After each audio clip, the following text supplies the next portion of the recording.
नमस्कार दोस्तों, तुली the blogger में आप सबका फिर से स्वागत है। दोस्तों, जाने अनजाने में हमसे कई बार बहुत सारी गलतियां हो जाती हैं, लेकिन अगर घर की लक्ष्मी को आपको स्थिर करना है तो इन 5 चीजों को कभी भी किसी को उधार में ना दें या फिर ऐसे ही ना दें।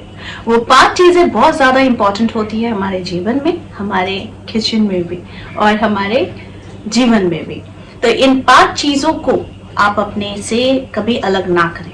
आप दान जरूर दे सकते हैं, आप पानी में जरूर बहा दे सकते हैं, या फिर इसका उपयोग आप एक्सचेंज जरूर कर सकते हैं किसी चीज को, लेकिन किसी को ना दें। ऐसा करने से आपके घर से माता लक्ष्मी रुष्ट होकर चली जाएंगी। ठीक है, तो कुछ नियम होते हैं जिन्हें मानना बहुत जरूरी होता है। वो सारी चीजें आज के इस वीडियो में, लेकिन हमेशा की तरह आगे बढ़ने से पहले चैनल को सब्सक्राइब कीजिए, बेल बटन को दबाइए। वीडियोस अच्छी लगती है तो लाइक, शेयर एंड कमेंट करना बिल्कुल भी मत भूलिए। आगे बढ़ते हैं दोस्तों, आज मैं बात करूंगी 5 चीजों को कभी भी किसी को उधार में ना दें या फिर उन्हें उपयोग करने के लिए ना दें। इससे आपके घर में माता लक्ष्मी तो रुष्ट होती ही हैं, साथ में आपके घर में समस्याएं ज्यादा से ज्यादा बढ़ने लग जाती हैं। जी हाँ, आप पहले तो मेरी बातों को मिला लीजिएगा कि कहीं आप लोग भी ये सारी चीजों को ऐसे ही तो नहीं दिए।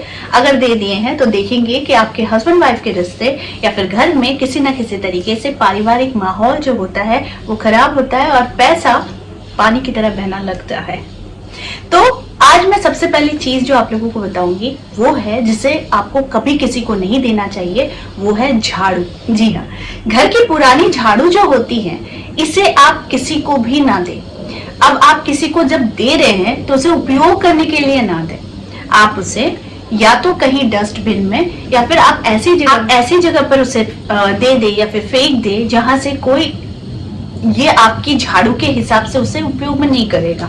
ठीक है, तो इसको फेंक देने में ही भलाई होती है, क्योंकि पुरानी झाड़ू ये आपके घर के सारे नेगेटिव ऊर्जाओं को निकाल चुकी है। तो इसीलिए इसको किसी को भी ना दे। अक्सर क्या होता है, जो हमारे बिल्डिंग्स में भी केयर टेकर्स होते हैं उन्हें हम लोग अपनी पुरानी झाड़ू दे देते हैं, लेकिन ये गलत होता है। कभी भी पुरानी झाड़ू किसी को यूज करने के लिए ना दे, इसे सीधे सीधे फेंक दे। देखिए, ये ऐसा अगर करते हैं तो आप खुद देखेंगे आपके घर में सुख शांति बिल्कुल अच्छे तरीके से रहेगी और साथ में घर में पैसे का आगमन होता है। दूसरी चीज, कभी भी अपनी सुहाग की चीजें, खास करके सिंदूर, किसी को भी ना दे। आप अगर अपने सिंदूर लगा रहे, किसी को अपने सिंदूर से लगा दिया, वो अलग बात होती है, लेकिन आपका सिंदूर हमेशा अलग होना चाहिए, क्योंकि ये सिंदूर आप सिर्फ और सिर्फ अपने पति के नाम की ही भरती है। तो इसीलिए इसे कभी भी किसी और को ना दे। ठीक है। तीसरी बात दोस्तों, अक्सर ऐसा देखा गया है कि घर का बेलन, चाकी या फिर तावा ये पुराना जब हो जाता है तो हम अपने काम वालों को या फिर किसी और को दे देते हैं कि वो इसे यूज करेगा, लेकिन मैं कहती हूँ ऐसा नहीं करना चाहिए। ऐसा करने से आपके घर से आप लक्ष्मी को रुष्ट करती हैं, अपने घर से लक्ष्मी को विदाई जनाती है और साथ में आप अपने सुख शांति पर एक प्रश्न चिन्ह लगा देती हैं। तो इसीलिए कभी भी बेलन, चक्की के साथ तवा किसी को भी यूज करने के लिए ना दें।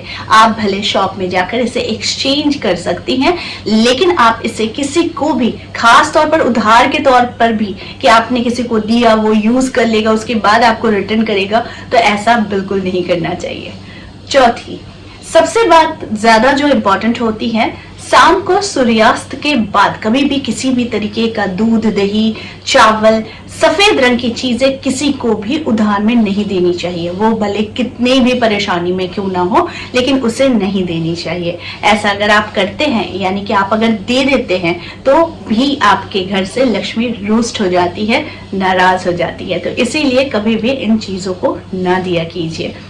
5वीं बात, कभी भी अपने किसी भी जेवर को किसी को पहनने के लिए ना दें। देखिए, हमारे पुराने रीति रिवाज के हिसाब से चले आती है कि सासू माँ हो गई, माँ हो गई, वो अपने जेवरात अपने बहू को दे सकती है, लेकिन आप अपने जेवरात, खास तौर पर सोने, चांदी या फिर हीरे के, किसी को भी ना दिया करें यूज करने के लिए। ऐसा भी अगर आप करते हैं तो फिर आप देखेंगे आपके जीवन में समस्या ज्यादा बड़ी हो जाती है। तो इसीलिए अगर आप वो आपसे किसी भी तरीके से आप उसको दोस्त की उपाधि देते हैं या फिर आप उसे एक परिचित की उपाधि देते हैं, तो फिर आप ऐसे लोगों को अपने जेवरात ना दिया कीजिए। देखिए, ये सारी चीजें जो है, ये सारी चीजें आपके सुख में एक हिस्सा बनाती है। इसीलिए अगर आप सुख शांति चाहते हैं तो इन 5 चीजों को बिल्कुल भी किसी को भी ना दिया कीजिए। तो ऐसा अगर करते हैं तो आप खुद अपने जीवन में बहुत सारे तरक्की और बहुत सारे सक्सेस खुद ही रखते हैं, और साथ में आप खुद ही देखेंगे माता लक्ष्मी आप पर कितनी कृपा बरसाती है। तो आई होप आज का वीडियो आप लोगों को अच्छा लगा होगा। इस तरह के वीडियोस मैं आप लोगों तक लाते रहूंगी। आज के लिए बस इतना ही, फिर मिलेंगे एक नए टॉपिक के साथ। तब तक के लिए आप सबको मेरा प्यार भरा नमस्कार।